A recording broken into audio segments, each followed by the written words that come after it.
Dear students, आपके अपने YouTube channel मनोहारी maths में आपका हार्दिक स्वागत है। सबसे पहले तो मैं उन बच्चों को बधाई देना चाहता हूं जो कक्षा 10 पास करके कक्षा 11 में प्रवेश ले चुके हैं।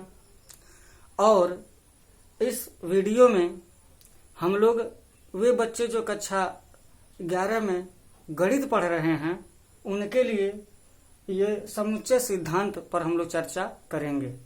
तो सबसे पहले समुच्चय शब्द का आविर्भाव एक जर्मन गणितज्ञ जॉर्ज कैंटर जी के द्वारा हुआ।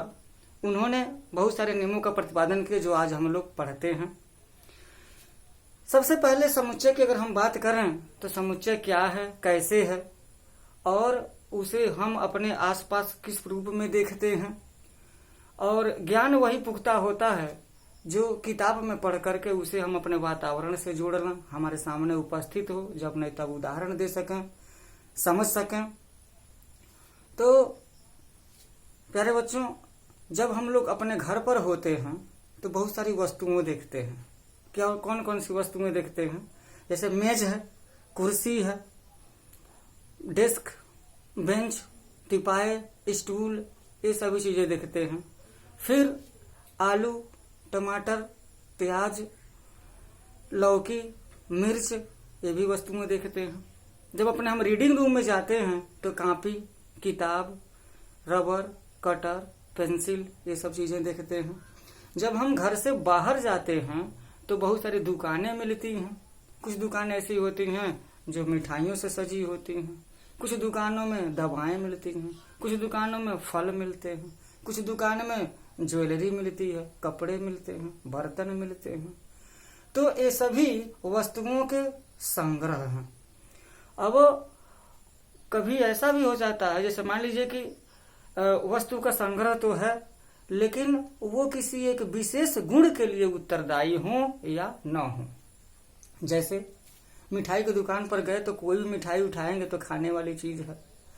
मेडिकल स्टोर पर जाएंगे तो वहां पर हमको दवा ही मिलेगी। और बर्तन के दुकान पर जाएंगे तो बर्तन ही मिलेंगे, बर्तन के बहुत सारे हमको सेट्स मिलेंगे वहां।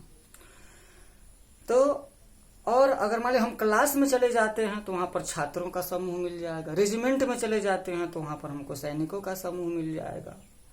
तो उन जो संख्याएं हैं, जो ग्रुप है, समूह है, उसका हम एक विशेष नाम दे देते हैं उनके गुणों के आधार पर। अब उनके गुणों के आधार पर नाम किस तरह का देते हैं? जैसे मान लीजिए कि सैनिकों का समुच्चय तो रेजिमेंट हो गया, बच्चों का समुच्चय, छात्रों का समुच्चय है तो वह कक्षा हो गया, क्लास हो गया। ठीक इसी तरीके से जैसे मान लीजिए अगर हम भीड़ में चले गए, बाजार में चले गए, भीड़ में चले गए, लोगों की बात करें तो उस भीड़ में एक तरह के लोग नहीं है, बहुत तरह के लोग हैं। जैसे वहां स्टूडेंट भी हो सकते हैं, टीचर भी हो सकते हैं, डॉक्टर भी हो सकते हैं, किसान हो सकते हैं, मजदूर हो सकते हैं। तो उस भीड़ के लोगों के गुणों के आधार पर हम उसको कोई एक विशेष नाम या विशेष पहचान नहीं दे सकते हैं। इसी को कहते हैं सुपरिभाषित। तो वस्तुओं का या लोगों का ऐसा समूह जो किसी विशेष गुण या विशेष कार्य के लिए उत्तरदायी होता है उसको सुपरिभाषित कहते हैं। तो सुपरिभाषित समूह को ही समुच्चय में रखा जाएगा। वस्तुओं का ऐसा समूह जो कोई परिभाषित न किया जा सके, उनका कोई गुण न बता सके, वो किसी एक कार्य के लिए उत्तरदायी न हो सके, उनको हम समुच्चय की श्रेणी में नहीं रखते हैं। तो अब आइए यहाँ पर कुछ समुच्चयों का यहाँ संकलन किया गया है। जैसे लिखा है कि n बराबर 1, 2, 3, 4, 5, 6। तो मैं बताना चाहता हूँ वस्तुओं के वस्तु जो है ये सभी जितने भी जो संख्याएं हैं इनको हम वस्तु की श्रेणी में रख लेते हैं। तो इनको सबसे पहले समुच्चय लिखने के लिए समुच्चय का नाम देते हैं और वो अंग्रेजी के बड़े लेटर के से प्रदर्शित किया जाता है। फिर बराबर लिखेंगे, मझला कोष्ठक लगाते हैं।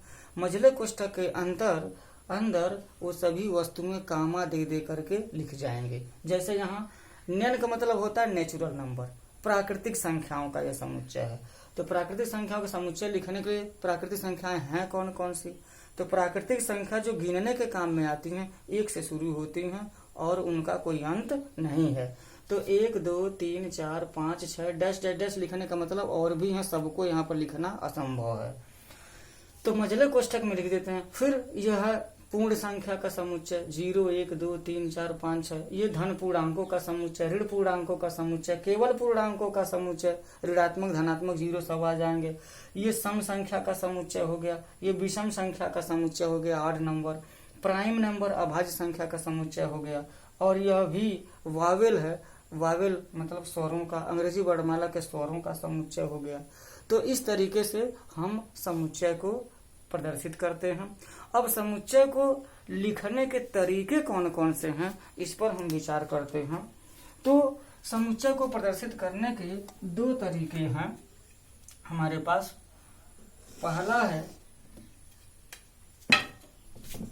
पहला सारणी विधि, सारणी कह सकते हैं, सूची कह सकते हैं, रोस्टर कह सकते हैं, टेबुलर फॉर्म कह सकते हैं। और दूसरा है समुच्चय निर्माण विधि, या इसको नियम विधि भी कहते हैं, इसको सेट बिल्डर फॉर्म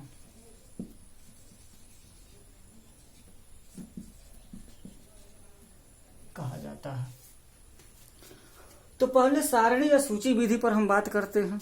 यहाँ पर देखिए सारणी लिखा, सूची लिखा, सूची बना देना, तो सूची तो बना हुआ है। जितना भी ये लिखा गया है समुच्चयन से लेकर के भी तक, ये सब के सब क्या है, सारणी विधि में या सूची विधि में या रोस्टर विधि में या टेबुलर फॉर्म में कहलाते हैं, और इस पर चर्चा करने की जरूरत नहीं। सबसे महत्वपूर्ण है समुच्चय निर्माण विधि। इसको कैसे लिखते हैं, क्या है यह, तो एक एग्जाम्पल से हम देखते हैं। जैसे मान लीजिए कि हमने लिखा कि V बराबर A-E-I-O-U, अंग्रेजी वर्णमाला के स्वरों का समुच्चय हमने लिख दिया। किस फॉर्म में है यह, तो टेबुलर फॉर्म में है। इसको हमें अगर समुच्चय निर्माण विधि में लिखना रहता तो कैसे लिखते, इस पर हमको विचार करना है। जरा ध्यान दीजिएगा। V बराबर यक्ष लिखते क्या है, नाम वही रहेगा, बराबर वही रहेगा, मझला कोष्ठक भी यही होगा। अंतर यह है इसमें उन अवयवों को न लिख करके अवयवों का गुण लिखा जाएगा या कार्य लिखा जाएगा, उनकी कैटेगरी लिखी जाएगी, उनकी जाति लिखी जाएगी। तो यहाँ पर लिखते हैं V बराबर यक्ष, यहाँ यक्ष भी लिख सकते हैं, वाई भी लिख सकते हैं, PQR कुछ भी लिख सकते हैं। V बराबर यक्ष, जहां यक्ष, यक्ष को सच दैट भी कहते हैं। यक्ष इज सच दैट यक्ष क्या है, अंग्रेजी वर्णमाला का एक स्वर है। अंग्रेजी वर्णमाला का एक स्वर है, मझला कोष्ठक बंद कर देंगे। बस यहाँ पर क्या हुआ, वही लिखा गया, नाम वही रहेगा, बराबर रहेगा, मझला कोष्ठक रहेगा। इन अवयवों को न लिख करके इन अवयवों का गुण लिखा जाएगा, वे कौन है। और यहाँ पर लिखा जाएगा अंग्रेजी वर्णमाला का एक स्वर है, सभी को तो हम नहीं लिख रहे हैं, एक को ही लिख करके उसका गुण लिख दे रहे हैं। अब जैसे मान लीजिए एक दूसरा उदाहरण लेते हैं। उदाहरण 1 हो गया। उदाहरण नंबर 2 अगर हम लें, जैसे मान लीजिए लिखा गया हो B बराबर 1 2 3 4 5 6 7 ऐसे करके डैश डैश डैश कर दिया गया हो। अब ये क्या लिखेंगे, B बराबर यक्ष, जहां यक्ष क्या है, पहले इसको देखा जाए क्या गुण है यह, तो 1 2 3 4 5 6 7 ऐसे करते चला गया है। प्राकृतिक संख्या है, तो प्राकृतिक संख्या में लिखेंगे यक्ष, जहां यक्ष एक प्राकृतिक संख्या है, लिख देंगे, प्राकृतिक संख्या लिख देंगे। लेकिन अब यहाँ पर कुछ और भी बदलाव हो सकते हैं। जैसे मान लीजिए कि यहाँ पर लिखा हो b बराबर लिख दिया हो 1 2 3 4 5 6 7। यही उदाहरण मैं ले लेता हूं। अंतर यह है इसमें डैश डैश डैश है, इसमें डैश डैश नहीं है। तो इसको कैसे लिखेंगे सेट बिल्डर फॉर्म में? b बराबर यक्स, जहां यक्स, अब ध्यान दीजिए थोड़ा सा मैं सिंबल का प्रयोग करूंगा। अगर लिखना है कि प्राकृतिक संख्या है तो हम लिख सकते हैं x is element capital N. Capital N का मतलब होता है नेचुरल नंबर। यक्स, जहां x is element capital N, और वो यक्स है क्या ये भी हमको बताना पड़ेगा। कामा दे देंगे, कहां से कहां तक है। तो x is less than 8, x is less than 8 लिख सकते हैं। मतलब यक्स एक प्राकृतिक संख्या है और वो 8 से छोटी है, तो 1 से 7 तक आ जाएगी। इसी को हम एक और तरीके से लिख सकते हैं, यक्स, जहां x is element capital N and x is less and equal than 7। यहाँ पर क्या है, इक्वल नहीं लगाएंगे तो यहाँ 8 लिखना पड़ेगा। इक्वल लगा देंगे तो 7 से ही काम चल जाएगा हमारा। मतलब प्राकृतिक संख्या है वो यक्स 1 से लेकर के 7 तक है। 7 से छोटी प्राकृतिक संख्या है और 7 को लेकर के भी है। एक एग्जांपल चौथा मैं ले लेता हूं। जैसे मान लीजिए कि यहाँ पर b बराबर लिखा हो 8 9 10 11 12, ऐसे लिखा हो, सीमाबद्ध कर दिया गया हो। 8 से अधिक और 12 से, 8 को लेकर के भी और 12 को भी लेकर के 12 तक, 8 से लेकर के 12 तक। इसको कैसे लिखेंगे? b बराबर यक्स, जहां यक्स, पहले है क्या, यह प्राकृतिक संख्या है तो यक्स इज एलिमेंट एन कर देते हैं। और यक्स इज एलिमेंट एन करने के बाद उसकी कैटेगरी बना देंगे कहां से कहां तक है। तो यह यक्स है वो क्या है, 7 से बड़ी है लेकिन 13 से छोटी है। 7 से बड़ी है, 13 से छोटी है। इसको हम ऐसे भी लिख सकते हैं, b बराबर यक्स, जहां x is element N, x 7 से नहीं, यहां मैं लिखूंगा 8 है, यहां पर लिखेंगे 8 से बड़ी और 8 के बराबर और 12 से छोटी और 12 के बराबर। इन दोनों में देखेंगे यहाँ बराबर नहीं लगा है तो 7 से बड़ी इनके 7 छूट जाएगी, 13 से छोटी 13 छूट जाएगी। लेकिन यहाँ पर बराबर भी लग गया है तो 8 को भी शामिल करेंगे और 12 को भी शामिल कर लेंगे। तो देखिए इस तरीके से वस्तुओं के सुपरिभाषित समूह को समुच्चय कहते हैं। और समुच्चय की सुपरिभाषित शब्द क्या होता है? सुपरिभाषित में ये है कि जो वस्तुओं का हम गुण बता सकते हैं उन वस्तुओं के समूह को सुपरिभाषित कहा जाता है और सुपरिभाषित समूह को ही समुच्चय कहा जाता है। समुच्चयों के यहाँ पर एक चार्ट बना दिया गया है, इसके माध्यम से इसको प्रदर्शित करने की विधि बताई गई है।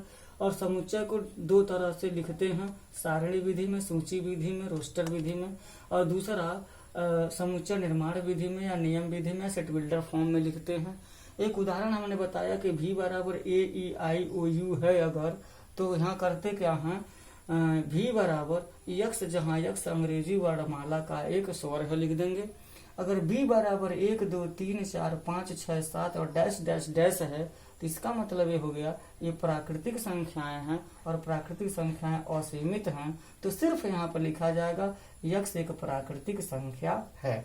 लेकिन उसी में अगर हम बदलाव कर देते हैं b बराबर 1 2 3 4 5 6 7, तो यहाँ यक्स, जहाँ x is element of n हो जाएगा, यानी कि नेचुरल नंबर हो गया और वो 8 से छोटी है।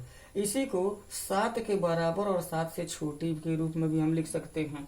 अब b बराबर 8, 9, 10, 11, 12 है, इसमें असीमित नहीं है तो यह प्राकृतिक संख्या, लेकिन वो 7 से बड़ी है, 13 से छोटी है, या 8 से बड़ी है, 8 के बराबर है, 12 से छोटी है, या 12 के बराबर है।